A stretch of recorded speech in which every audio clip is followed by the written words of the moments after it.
চৈতালি। ভারতে একটা ফাটাকেষ্ট একটা সিনেমা দেখছিলাম, সেইখানে বলছিল চৈতালি রায় খবর দেখে না, খবর পড়ে না, খবর বানায়।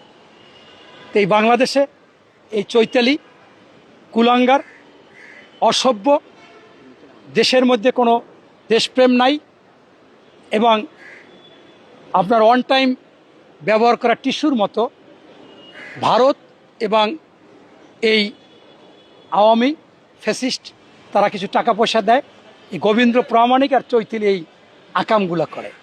আমার সাথে কালকে টকশোতে গিয়েছিল, আমি এত বড় সাহস যে আমার টকশোতে আমার সাথে আসছে, তা আমি বলছি যে আপনি তো একটা টিস্যু, পেমেন্টের টিস্যু, আপনি বলেন।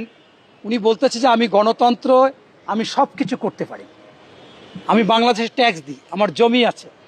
তা আমি বলছি ভাই, ট্যাক্স তো দর্শকরাও দেয়, সন্ত্রাসীরাও দেয়, ডাকাত দেয়, গুন্ডা পান্ডা দেয়, খুনিরাও দেয়, তাদেরও সম্পদ আছে, তারাও বাংলাদেশে আছে, তাইলে কি এগুলো সব করবে তারা? তাদের বিচার হবে না?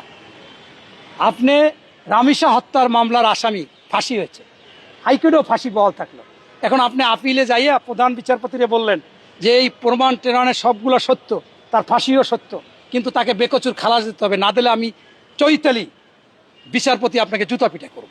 এটা কি আপনি বলতে পারবেন? এটা কি গণতন্ত্র? গণতন্ত্র বার দিয়ে দেওয়া হয়েছে, আপনি কি করতে পারবেন, কি করতে পারবেন না। অতএব আপনি দেশদ্রোহী কাজ করেছেন, আপনাকে আইনের আওতায় আনতে হবে, আপনাকে জুতা পিটা করতে হবে, একেবারে ডাইরেক্ট আমি বলেছি। তাই আপনারা জানেন যে বাংলাদেশে প্রায় 1,20,00,000 হিন্দু, এই 200-300 বা একজন চৈতালি, এরা কোনো পার্সেন্টেজের মধ্যে পড়ে? আজকে সংসদে 4 জন সংসদ সদস্য হিন্দু, 2 জন সংরক্ষিত মহিলা আসনে, আর 2 জন নির্বাচিত হয়েছে, গয়েশ্বরচন্দ্র রায়, নিতাই রায় চৌধুরী, নিপুণ রায় চৌধুরী এবং শ্রীমতী সুবর্ণ ঠাকুর। এটা তো বিএনপি দিয়েছে, এই সুযোগ কি অন্য কেউ দেয়?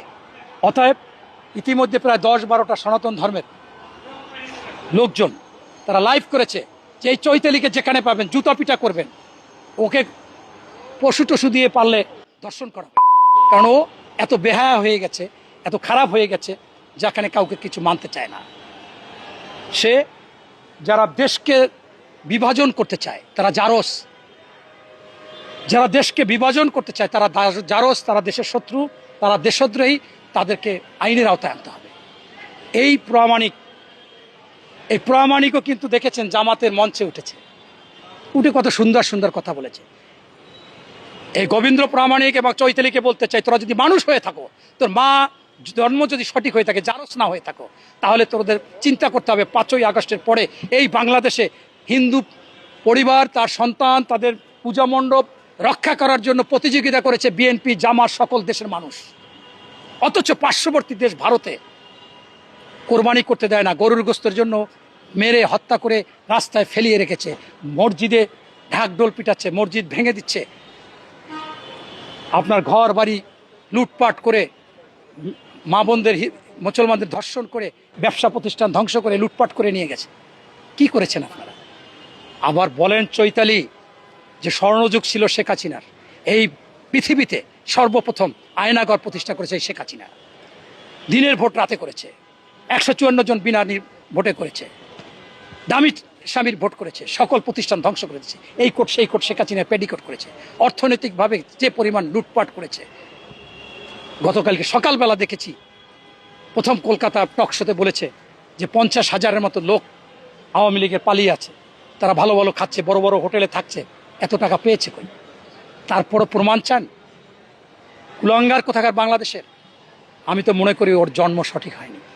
জামাতের একজন এমপি সংসদে দাঁড়িয়ে বলেছিল আমার বাবা শহীদ হয়েছে 71 সালে, পরে দেয় যে এর জন্ম হয়েছে 81 সালে। তখন নাটিকা তৈরি হয়েছে, বলে যে ভাবি কেমন আছেন? কয় ভালো। কয় ভাই কই? কয় ভাই তো মারা গেছে। কয় বছর আগে? কয় 10 বছর আগে। তা ছেলে মেয়ে?